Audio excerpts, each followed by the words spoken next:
recherche en santé dans le secteur public en France est organisée de manière structurée autour de plusieurs niveaux d'acteurs qui collaborent pour la produire, la financer, la coordonner et la valoriser. Elle implique notamment des scientifiques, des médecins, des institutions et des financeurs. Dans cette vidéo, découvrons ensemble comment la recherche s'organise dans le secteur public en France. En France, la recherche publique en santé est pilotée principalement par deux ministères. Le ministère de la Santé, dont le rôle est de superviser les enjeux de la santé publique, et la recherche appliquée en santé. Il finance et coordonne la recherche hospitalière, notamment par les essais cliniques et les projets portés par les professionnels de santé. Le ministère de l'Enseignement supérieur et de la Recherche est en charge de définir les grandes orientations de la politique de recherche en général, y compris en santé. Il supervise la recherche académique, souvent menée au sein des universités et des grands organismes publics. Ces deux ministères travaillent ensemble à travers le comité interministériel pour la recherche en santé qui coordonne les priorités nationales.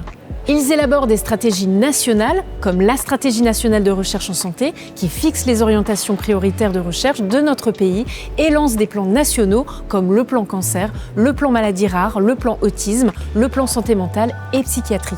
Des comités stratégiques pilotent ces plans en lien avec des scientifiques, des professionnels de santé, des représentants des patients, de leurs proches et de la société civile. Les activités de recherche en santé dans le secteur public en France sont réalisées dans les établissements d'enseignement supérieur et les organismes nationaux de recherche. La recherche publique est menée principalement par une trentaine d'organismes publics de recherche, parmi lesquels on trouve l'Institut national de santé et de recherche médicale, dédié à la recherche biologique, médicale et à la santé humaine, le Centre national de la recherche scientifique, plus généraliste, mais très actif dans la biologie et la chimie, le Commissariat à l'énergie atomique, spécialisé dans la technologie de pointe, notamment pour la médecine du futur, recherche en imagerie médicale, neurosciences, biotechnologie, l'Institut national du cancer, qui pilote l'élan national de lutte contre les cancers. Des fondations privées, publiques ou des coopérations scientifiques parmi lesquelles on trouve l'Institut Imagine dont l'objectif est de comprendre et de guérir les maladies génétiques, l'Institut Pasteur qui contribue à la prévention et au traitement des maladies en priorité infectieuses, l'Institut Curie spécialisé dans la lutte contre le cancer. La recherche en santé dans le secteur public se déploie également dans différents lieux, comme les hôpitaux, notamment les centres hospitaliers universitaires, qui jouent un rôle central dans la recherche clinique en lien direct avec les patients. Les universités et les facultés de santé, qui accueillent enseignants-chercheurs et étudiants, et mènent de nombreux projets de recherche fondamentales et appliqués. Très souvent, les équipes de recherche sont regroupées au sein d'unités mixtes de recherche. C'est le cas de l'Institut Imagine, qui héberge une UMR associant des chercheurs de plusieurs institutions, comme l'INSERM, l'Université Paris-Cité d'une part, et des personnels de l'hôpital Necker-Enfants Malades.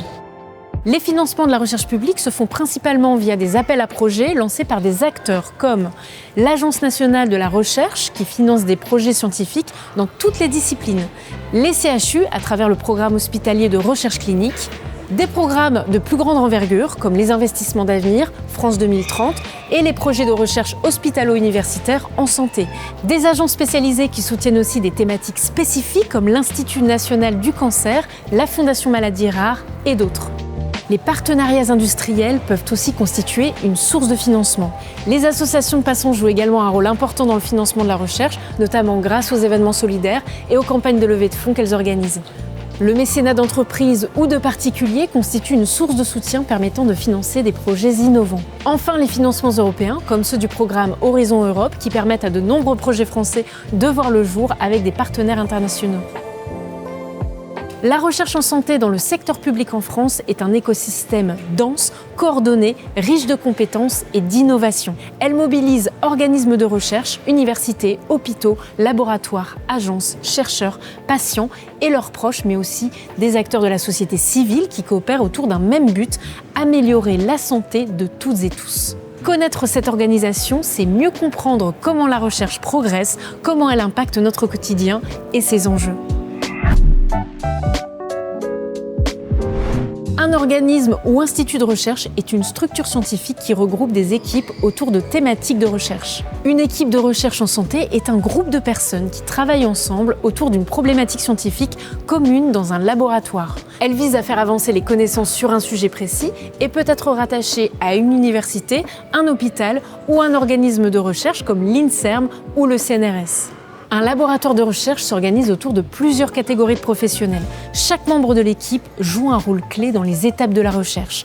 Questionner, expérimenter, analyser, valider, diffuser et valoriser la connaissance scientifique et enfin transmettre. Mais alors, quels sont les principaux métiers au sein d'un laboratoire de recherche ? Au sein d'un laboratoire, il y a 5 grandes catégories de fonctions. Les chercheurs, les ingénieurs et techniciens, les étudiants, les métiers d'appui scientifique, les métiers d'accompagnement et de support. Une équipe de recherche est dirigée par un responsable scientifique appelé professeur, directeur de recherche ou chercheur confirmé. Alors, quels sont les profils qui constituent une équipe de recherche ? Dans la catégorie chercheurs, on distingue les chercheurs, les médecins-chercheurs, les enseignants-chercheurs. Ils posent des hypothèses, conçoivent des projets de recherche, supervisent les publications scientifiques, présentent les travaux lors de congrès, encadrent et cherchent du financement. Parmi eux, certains exercent une fonction académique en tant que professeurs des universités ou maîtres de conférences. Experts sur un sujet pointu, les post-doctorants contribuent aux activités de recherche. Ils apportent des compétences ciblées à un projet, mènent les expériences, contribuent à la rédaction des publications scientifiques et sont des acteurs de la diffusion et de la valorisation des travaux scientifiques de l'équipe via leur participation à des congrès. Les ingénieurs conçoivent et optimisent les protocoles expérimentaux et mettent en œuvre des solutions technologiques innovantes. Les techniciens de laboratoire réalisent les expériences et effectuent une veille technologique du matériel. Parmi les étudiants, les doctorants, qui sont titulaires d'un diplôme de master, préparent une thèse de sciences en 3 ans. Ils s'engagent sous la supervision d'un directeur de thèse dans un projet de recherche. Ils mènent les expériences et contribuent à la rédaction des publications scientifiques. Les métiers d'appui scientifique contribuent au recueil et à l'analyse des données grâce à des compétences ciblées, notamment en informatique. Les bioinformaticiens, les biostatisticiens analysent et projettent des données. Les attachés de recherche clinique collectent et conservent les données en s'assurant du respect des règles bioéthiques, comme l'anonymisation et le consentement éclairé des participants à l'étude. Les métiers d'accompagnement et de support sont essentiels au bon fonctionnement d'un laboratoire de recherche. Les gestionnaires s'occupent du suivi administratif et financier. Les agents techniques s'assurent de la mise à disposition et de l'entretien de certains matériels et équipements de laboratoire. Les laboratoires de recherche ont de plus en plus recours à des plateformes technologiques qui peuvent être partagées à l'échelle d'un institut, d'un site ou d'une région. Les chercheurs y sous-traitent des tâches nécessitant l'utilisation d'appareils de haute technologie coûteux. Les échantillons biologiques ou les données des laboratoires de recherche sont confiés aux plateformes qui les traitent afin d'obtenir des informations directement interprétables par les chercheurs. Une équipe de recherche et un institut de recherche sont des collectifs structurés où chaque métier a une fonction essentielle. L'équipe se réunit régulièrement pour suivre l'avancée des travaux, discuter des résultats, ajuster la stratégie. Un laboratoire est amené à travailler en collaboration avec d'autres équipes ou partenaires extérieurs. Un institut de recherche a une fonction de coordination des moyens humains, scientifiques, technologiques, financiers et stratégiques des laboratoires qu'il compose.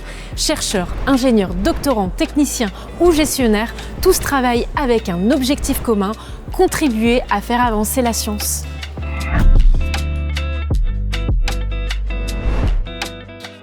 La recherche n'est pas réservée aux académiques. La recherche dite participative permet d'impliquer tout type de public, y compris des personnes sans formation scientifique initiale. Dans la santé humaine, l'INSERM définit la recherche participative comme une co-construction de savoir entre chercheurs et acteurs de la société civile, et ce, à toutes les étapes du processus, de la formulation des questions à la diffusion des résultats. La démarche participative fait dialoguer les savoirs théoriques et les savoirs expérientiels, rendant la recherche appropriable et directement reliée aux besoins des patients.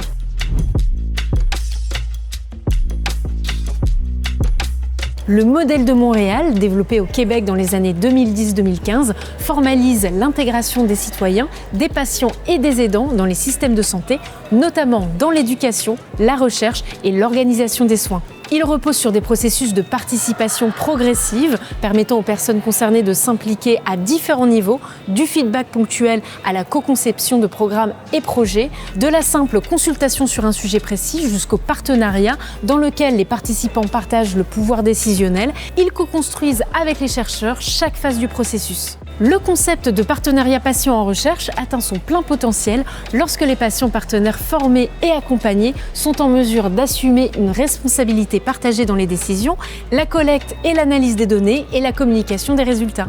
Le modèle de Montréal permet de transformer la culture institutionnelle en valorisant les contributions des patients. Ils ne sont plus de simples sujets d'études, mais des acteurs et des partenaires engagés dans la production du savoir et le continuum de la recherche. La recherche participative, en impliquant directement les patients et les aidants, génère des bénéfices concrets et un impact social immédiat. Elle renforce l'éthique et l'empowerment en valorisant les acteurs de terrain et en favorisant la production de savoir et de solutions. Voici quelques exemples concrets. La relecture de protocoles et de formulaires de consentement pour les patients et leurs familles, l'organisation de rencontres entre chercheurs et patients, la participation aux réunions d'équipe pour apporter une perspective différente, la création d'outils pour rendre la recherche plus compréhensible aux patients et au grand public. La recherche participative rend la recherche scientifique accessible à tous, au-delà des cercles académiques traditionnels. En rapprochant science et société, elle permet aux projets de recherche d'avoir un fort impact sociétal.